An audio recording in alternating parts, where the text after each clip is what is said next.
Elia Miron berdiri dengan penuh percaya diri di hadapan banyak orang.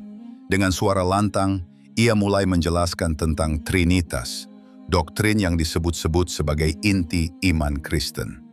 Namun semakin panjang penjelasannya, semakin tampak bahwa ucapannya dipenuhi kerumitan. Kalimatnya berputar-putar, logikanya saling bertabrakan, dan ekspresinya perlahan memperlihatkan kegelisahan. Di tengah suasana penuh tanda tanya itu, hadir sosok Jesslyn Thea Lestari, seorang mualaf cerdas. Dengan langkah tenang dan keyakinan kuat, ia menyampaikan argumen yang sederhana, namun tepat sasaran, menghantam titik paling rapuh dari doktrin Trinitas.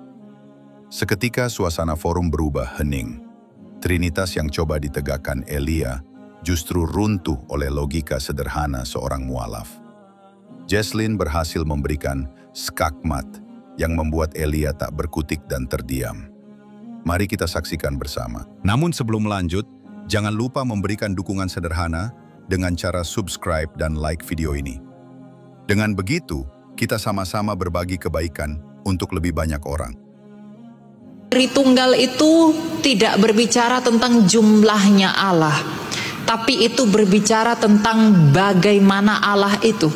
Karena di dalam Alkitab, baik di Perjanjian Lama, dalam semuanya orang Israel dikatakan Shema Israel Adonai Eloheinu Adonai Echad. Artinya Allah itu adalah Allah yang Echad, Allah yang satu. Bahkan di Perjanjian Baru dalam Injil Yohanes, Kristus yang adalah Tuhan kita juga mengatakan bahwa Allah itu satu. Pengakuan iman Nikea 325 di Konstantinopel juga mengatakan bahwa Allah itu satu.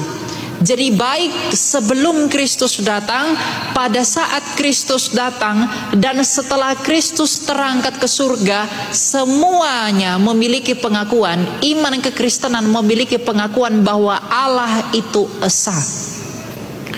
Tapi bagaimana Allah yang esa ini, seperti apakah Allah yang satu ini, itu dijelaskan melalui sebuah istilah yang disebut dengan Trinitas, atau bapak-bapak gereja awal menyebutnya dengan Hagia Triada atau Triados.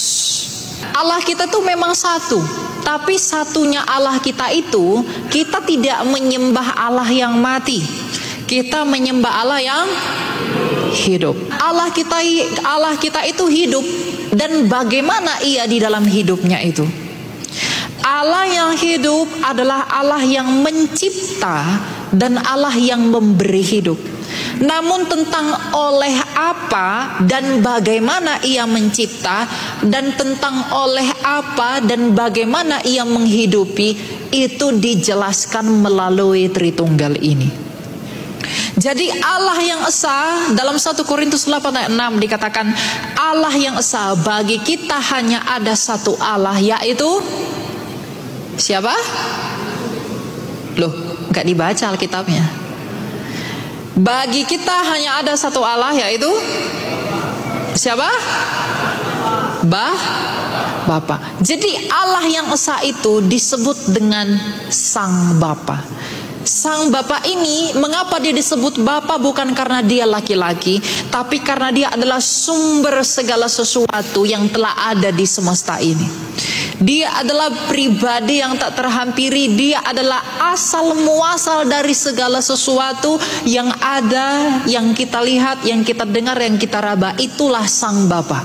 Di dalam diri Sang Bapa ini, di dalam dirinya, pada dirinya sendiri sebagai Allah, dia itu memiliki firman, yang oleh firman itu dia menjadikan segala sesuatu. Makanya dikatakan dalam Kejadian 1 ayat 3, berfirmanlah Allah jadilah terang.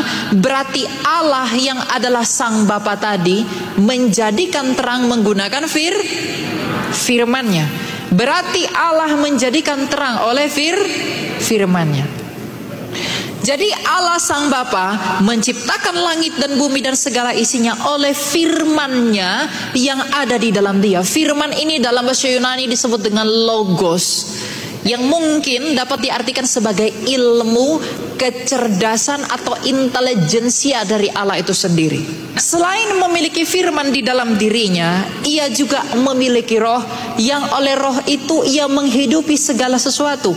Makanya ketika manusia itu diciptakan Allah menurut gambar dan rupanya, dibentuk dari tanah liat, ia menghembuskan rohnya yang kudus agar manusia yang ia bentuk itu memperolehi hidup. Jadi Allah Sang Bapa ini, dia mencipta oleh firman yang ada di dalam dia, dan oleh rohnya ia menghidupi segala sesuatu yang ada dalam dia. Untuk itulah dalam Kejadian 1 ayat 1 dikatakan pada mulanya Allah menciptakan. Ayat kedua dikatakan roh Allah, yang ketiga dikatakan berfirmanlah Allah. Jadi Trinitas itu dalam Kejadian 1 ayat 1, 2, dan 3 itu sudah disinggung meskipun tidak ada istilah Trinitas itu. Artinya apa? Sejak penciptaan, sejak semula, Allah itu sendiri, rohnya sendiri yang menghidupkan, dan firmannya yang ada di dalam dia tidak pernah terpisah sejak pada mulanya. Jadi ketika Musa menuliskan pada mulanya Allah menciptakan, ayat 2 roh Allah, ayat 3 firman Allah, itu merujuk kepada bahwa langit dan bumi ini diciptakan oleh Allah Sang Bapa bersama dengan firman dan rohnya. Nah, tanpa firman, Allah Sang Bapa ini tidak menjadikan segala sesuatu. Kalau kita baca dalam Yohanes 1 ayat 3, boleh nggak ditampilin ayatnya? Atau enggak? Yohanes 1 ayat 3, apa yang dikatakan Injil Yohanes 1 ayat 3? Segala sesuatu dijadikan oleh dia ini siapa? Dan tanpa firman tidak ada satupun yang telah jadi dari segala yang dijadikan. Tanpa Yesus yang adalah firman itu, tak akan ada yang dijadikan dari segala sesuatu yang dijadikan ini. Jadi Sang Bapa menciptakan segala sesuatu itu oleh firman yang ada pada dirinya. Dan tanpa firmannya itu tak satupun yang telah jadi. Makanya ketika dikatakan berfirmanlah Allah, maka jadilah demikian. Berfirmanlah Allah, maka jadilah demikian. Kolose 1 ayat 15. Ia adalah gambar Allah yang tidak kelihatan, yang sulung, lebih utama dari segala yang diciptakan. Lebih utama dari segala yang diciptakan bukan berarti Yesus itu ciptaan. Lebih utama dari yang diciptakan ini adalah dia adalah sumber ciptaan itu. Daripada dialah ciptaan itu berasal. Daripada siapa? Daripada firman itu. Jadi Tritunggal itu berbicara tentang Allah Sang Bapa yang memiliki firman dan roh. Oleh firman dia menjadikan segala sesuatu, oleh roh ia menghidupi segala sesuatu. Mengenai roh Allah, Ayub 33 ayat 4. Roh Allah telah membuat aku, dan nafas yang maha kuasa membuat aku hidup. Roh dan nafas Allah itu sama, karena nafas tentang prinsip dan rohnya juga demikian yang ada di dalam Allah itu. Ya, jadi firman Allah menciptakan kita dan roh Allah itu menghidupi kita. Jadi Allah yang esa, yang adalah Sang Bapa yang memiliki firman dan roh itu, itulah Tritunggal. Bapa, firman, lalu disebut sebagai anak, Roh Kudus, Bapa, Anak, dan Roh Kudus, itulah Tritunggal itu. Kalau Bapa itu adalah Allah, maka firmannya Sang Bapa dan rohnya Sang Bapa pastilah Allah. Kalau saya buat analogi, meskipun tidak ada analogi yang sempurna, saya nih manusia, saya satu manusia. Kalau tubuh saya ini manusia, maka apa yang di dalam saya pasti manusia. Tubuh saya manusia, berarti firman yang ada di dalam saya itu adalah manusia. Roh yang ada di dalam tubuh saya juga pasti manusia. Tapi apakah ada 3 manusia? Hanya ada berapa satu manusia di sini? Nah, kalau Sang Bapa itu adalah Allah itu, maka firman yang di dalam Bapa dan roh yang di dalam Bapa itu pastilah Allah. Tapi tidak ada 3 Allah, hanya ada 1 Allah. Jadi Bapa, firmannya dan rohnya, itulah Tritunggal itu. Lalu kenapa firman disebut anak? Karena Tuhan Yesus berkata apa? Ya Bapa, permuliakanlah aku dengan kemuliaan yang kumiliki di hadiratmu sebelum dunia ini ada. Tuhan Yesus juga pernah bersabda apa? Aku di dalam Bapa, Bapa di dalam aku. Saling mendiami. Jadi ketika Yesus yang adalah firman Allah, yang sejak kekal di dalam Allah itu, ketika ia keluar ke dunia ini seolah-olah diperanakkan. Jadi sejak kekal ia di dalam Bapa itu, tapi ketika dia datang ke dunia, ia seperti diperanakkan, keluar dari sang Bapa. Makanya Tuhan Yesus berkata apa? Aku datang dan keluar dari Bapa. Jadi ketika ia keluar dari Bapa untuk menyatakan siapa Bapa itu, Allah yang esa itu, ia seolah-olah diperanakkan, maka disebut sebagai anak. Jadi Bapa, Anak, dan Roh Kudus itulah Tritunggal. Nah begini, konsep Trinitas yang paling saya tidak bisa masuk ke akal logika adalah seperti itu. Trinitas itu banyak peng-cancel. Jadi mereka saling meng-cancel iman kita harusnya kepada siapa. Iman itu bukan seperti barang yang bisa dipecah-pecah. Iman itu bukan things gitu loh, dan bukan bayaran kita. Kalau emang kita percaya kepada Tuhan, Trinitas 3 in 1 kok kayak beli 3 gratis 1 ya. Agak susah ya Pak ya. Kalau mau Tuhan satu aja, sama kayak we have upper ups lah. Misalnya kita punya senioritas cukup satu gitu loh. Kalau misalnya ada dengan konsep ketiga Tuhannya aja, kita tuh pasti akan kita akan menghierarkikan mereka. Akan ada hierarki paling tinggi, tengah, dan bawah. Sedangkan kan iman harusnya tidak boleh begitu. Dan kedua, penjelasan tentang Trinitas itu sendiri, it's sangat fake gitu loh, sangat buram. Dari semua konsepnya itu sangat buram. Kadang Allah Bapa memang Tuhan tertinggi, kadang Allah Bapa di-cancel karena ada Yesus Kristus, kadang Yesus Kristus pun di-cancel karena katanya kok tidak ada Roh Kudus itu tidak percaya kepada Yesus. Jadi gimana konsepnya itu dijelaskan secara sejelas-jelasnya dulu, sedangkan tidak bisa. Karena pada akhirnya konsepnya itu hanya kepada iman. Nah imannya seperti apa? Sama kayak Alkitab pada mengatakan bahwa iman tanpa perbuatan itu hampa. Itu tidak ada artinya. Nah berarti kalau misalnya tidak hanya diimani, tapi perbuatan kita tidak mengerti sebenarnya, oh yang mana yang Tuhan paling tinggi, yang mana Tuhan yang tengah, yang mana Tuhan yang akhir.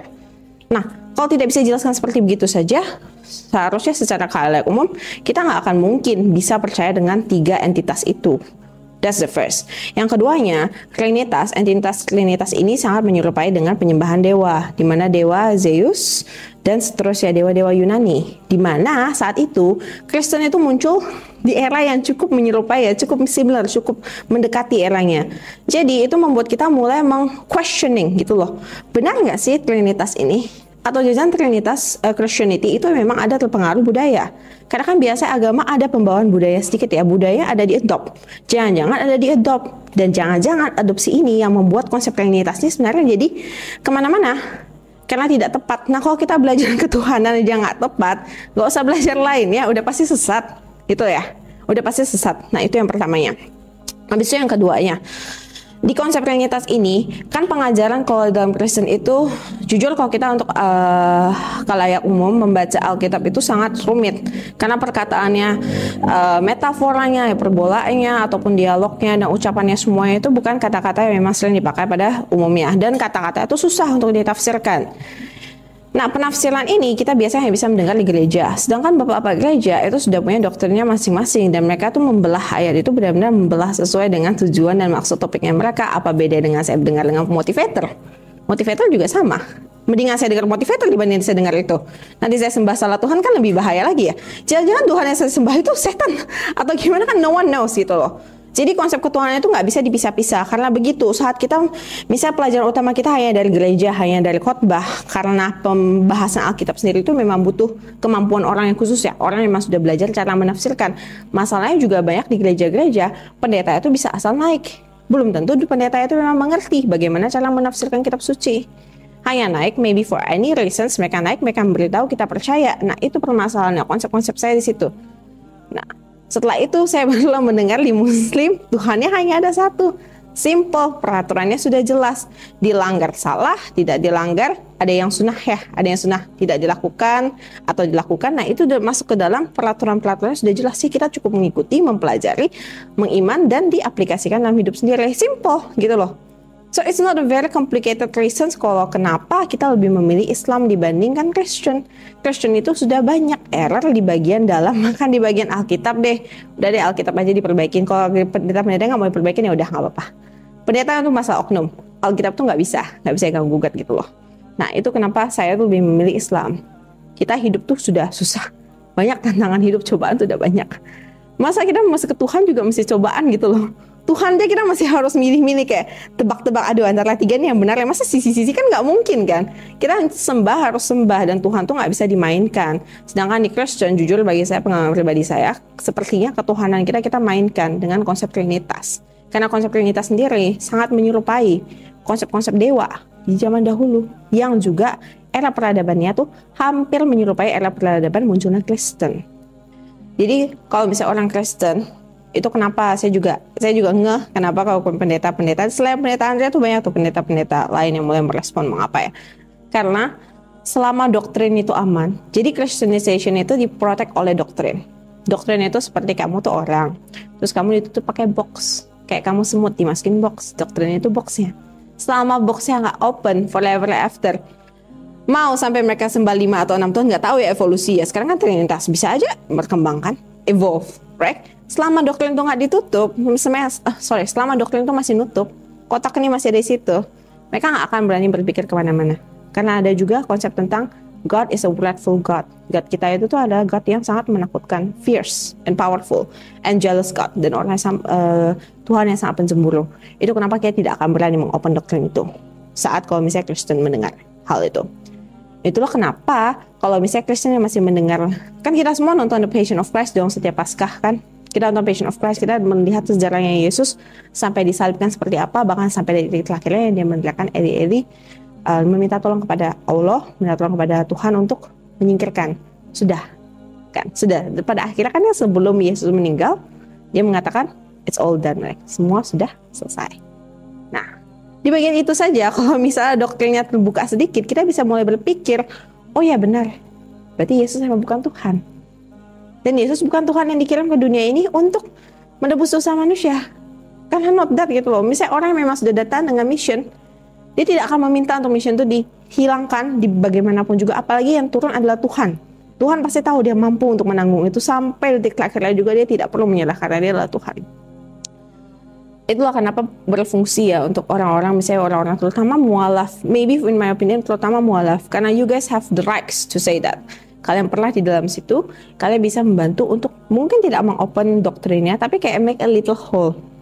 Masalah untuk mengopen doktrinnya supaya orang bisa mengerti, oh saat Yesus di kayu salib, Yesus bahkan berteriak kepada Tuhan, berarti Yesus bukan Tuhan. Itu butuh sedikit keterbukaan dulu, doktrinnya itu mesti ada celah dulu. Dari celah ini barulah kita harus menghimbau kepada teman-teman kita yang di Kristen untuk berpikir. Karena we can only give you, kayak kita cuma bisa kasih kamu sampan atau kasih kamu jalannya. Tapi masalah kamu mau menjalannya atau tidak itu akan tergantung kepada pribadiannya sendiri. Itu kenapa hampir di semua sisi ya, Christian people in special harus banyak berpikir. Berpikir itu harus dikedepankan. Jangan cuma hanya mendengar, oh karena pendeta saya mengatakan gini, karena doktrin gereja saya begini, terus diikutin. Doktrin itu semua ciptaan manusia dengan motivasi, dengan dia punya inisiatif yang khusus. Dia tuh memang ada maunya membuat doktrin tersebut. Bukan berarti kita Kristen itu harus 100% mengikuti doktrin. Dan doktrin itu again, gereja, nih sometimes ya, kayak dulu saya di Kristen tuh banyak pendapat bahwa pendeta itu seperti rasul ya, seperti nabinya Tuhan ya. Saya kan itu saya baru sadar nggak benar karena saya baru baca di keislaman itu untuk menjadi nabi itu ada persyaratan khusus. Ada persyaratan khusus baru seseorang bisa dikatakan nabi. Betul? Dia harus memenuhi level-levelnya dulu, istilah kewajibannya masih tuntaskan dulu, barulah bisa menyanggah posisi status seorang nabi. Sedangkan di Kristen itu tidak. Di Kristen itu selalu mengutamakan seperti saya diberikan hikmah Allah, hikmah Tuhan. Saya didatangkan dengan Yesus. Saya dimimpiin, saya ketemu dengan Yesus dan dipanggil kepada itu ya. Ini nih, hal-hal seperti ini yang masih terlalu banyak melekat kepada orang-orang Kristen yang tidak menganggap bahwa every human being can lie. Dan harusnya ada pembuktian kenapa orang itu bisa menjadi nabi terlebih dahulu. Tapi kan tidak. Baik di gereja-gereja, jika pendeta, kadang pendeta-pendeta ajarannya lumayan fanatik, mereka akan langsung mengatakan diri mereka itu perkataan Tuhan gitu, yang keluar dari mereka perkataan Tuhan. Dan lebih parahnya, jemaatnya percaya. Ketika jemaatnya percaya doktrin yang diberikannya salah, nggak heran kita salah, nggak heran kita sesat, nggak heran kita itu hidupnya itu tidak tentram, kita tidak punya panutan, kita tidak tahu. Bahkan yang kayak itu, berdosa sesuka hati. Jujur berdosa sesuka hati itu dipegang oleh setiap Christian loh. Ngaku tidak ngaku, kebanyakan sih nggak mau ngaku, denial kan. Ngaku tidak ngaku, kita tuh sebenarnya meng-abuse that privilege. Karena memang privilege itu ada. Tidak perlu diganggu gugat, nggak perlu disanggah lah. Ada tertulis di Alkitab. Jadi kalau pendeta mau bilang itu salah atau bagaimana, Bapak pendeta tolong dibaca Alkitabnya. Jangan cuma dibawa naik, dipajang, baca keynotes terus ditinggalkan. Begitu sih. Kesimpulannya tidak bisa dipungkiri. Trinitas yang selalu dibela dengan penjelasan rumit akhirnya runtuh hanya dengan logika sederhana. Semua kata yang dilontarkan Elia Myron berakhir dengan kebingungan dan menjadi bukti bahwa doktrin itu rapuh sejak awal. Sebaliknya, Islam hadir dengan tauhid yang lurus. Allah itu esa, tidak beranak, tidak diperanakan, dan tidak ada yang setara dengannya. Kalimat sederhana ini tidak hanya masuk akal, tapi juga menenteramkan hati dan sesuai dengan fitrah manusia. Itulah bedanya. Kerumitan hanya melahirkan kebingungan, sementara Islam menghadirkan kepastian. Trinitas tumbang oleh logika singkat, tapi tauhid Islam semakin tegak meski diuji berkali-kali. Inilah bukti nyata bahwa Islam adalah kebenaran yang tidak bisa digoyahkan. Jangan lupa untuk like dan subscribe. Sampai jumpa di video berikutnya.